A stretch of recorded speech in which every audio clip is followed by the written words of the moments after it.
You want to know how to become dangerous? It's not about being reckless. It's about control. Real danger doesn't come from the ability to destroy. It comes from the discipline to hold back. The world doesn't fear a man who's harmless. It fears the man who could unleash chaos but chooses not to. A dangerous man has power, but it's refined, directed, and purposeful. He walks among predators, but he's something more. He's a protector, not because he's weak, but because he's mastered his strength. Weakness isn't a virtue. Being incapable of violence doesn't make you good, it makes you defenseless. When danger comes, it's the dangerous man who stands between chaos and the people he loves. He's not ruled by impulse, but by principle. The dangerous man knows when to act and when to hold back. If you're ready to become that man, to command respect, to protect, and to lead, then listen carefully. This isn't about being feared. It's about mastering yourself, becoming dangerous, and choosing to be a force for good. Here's how. Number 1, master self-discipline. Control is everything. Without it, you're nothing but a weapon waiting to be misfired. A dangerous man who chooses to be good masters himself first. He controls his instincts, his emotions, and his desires. This discipline shapes him into something far more powerful, a force of nature that moves with precision. True strength lies not in the ability to destroy, but in the restraint to know when to hold back. A dangerous man has the power to unleash hell, but he uses it sparingly, only when the situation demands it. Self-discipline is the foundation of everything else. It allows you to remain calm when chaos reigns, to stay focused when the world is trying to distract you. Before you can control others, you must first control yourself. Number 2, become a protector, not a predator. A dangerous man doesn't hunt for power, he becomes it. Strength and skill in combat are not just for show. They're the tools of a protector, a guardian. You don't train to seek conflict. You train so that if conflict comes, you're ready. You are the shield that stands between danger and the people you love. Every punch you throw, every fight you take is done with purpose, to defend, to protect, to preserve what matters.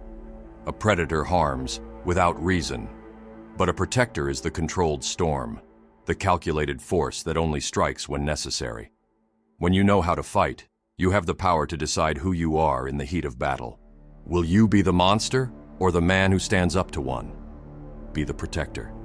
Be the man who could destroy but chooses to save. Number 3, develop unshakable mental fortitude. The body follows where the mind leads. A dangerous man is unbreakable not because of his muscles, but because of his mind.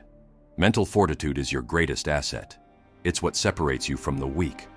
Life will throw everything at you, pain, doubt, fear. But a dangerous man welcomes the storm. You become unshakable by testing yourself, by pushing through discomfort and enduring what others can't. When others panic, you stay calm. When they break, you stand tall. Your mind must be trained like a blade, sharpened through adversity. A dangerous man doesn't flinch in the face of chaos. He faces it head-on. Mental strength isn't about suppressing fear. It's about embracing it and moving forward anyway. You have to be the man people look to when everything else is falling apart. That's power. Number 4, learn the art of influence and articulation. Power isn't just in your fists, it's in your words.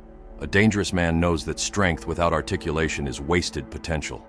You can command a room with your presence, but it's your ability to speak with clarity, precision, and purpose that truly makes you formidable. Learn how to articulate your thoughts in a way that influences others, in a way that controls the narrative. Your words are weapons. Sharpen them. Know how to deliver a message that strikes as hard as any punch. Influence isn't about shouting. It's about controlling the conversation, shaping people's perception, and leaving no doubt that you are the one in command. A dangerous man uses his words as a tool, just like his hands. He speaks with authority, with intention. Speak to lead, and when you do, make sure your voice echoes in their minds long after you've left the room. Number 5, carry yourself with relentless confidence and control. How people perceive you. A dangerous man isn't just powerful, he's deliberate. Every move he makes is calculated, every word spoken with purpose. Control how people see you, and you control how they respond. Confidence isn't just felt, it's seen. From the way you walk, stand, and look someone in the eye, it all matters. First impressions last, and when you enter a room, people should feel your presence before you even speak. A dangerous man doesn't need to boast. His presence speaks for itself.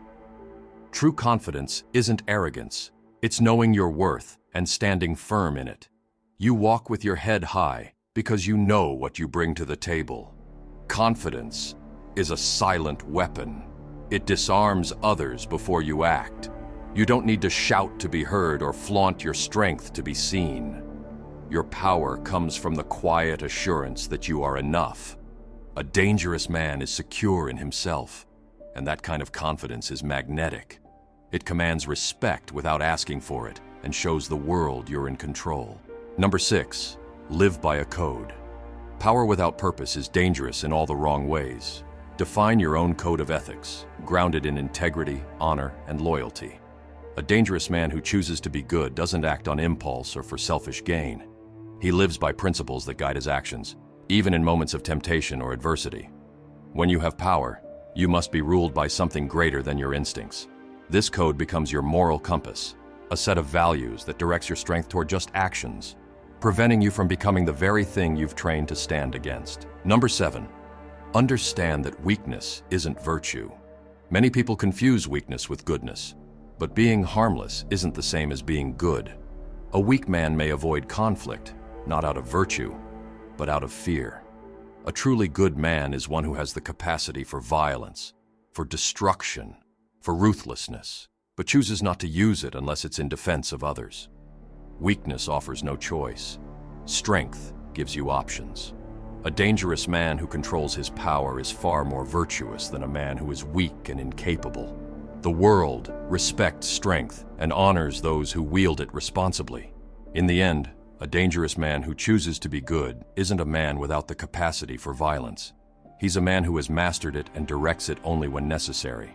He's not weak, but rather someone who could do harm, but consciously chooses not to. This choice, this restraint, is what makes him a truly good man. Weakness offers no virtue. Strength offers choice. Be strong. Be dangerous. Be good. Remember, it's your world. Build it.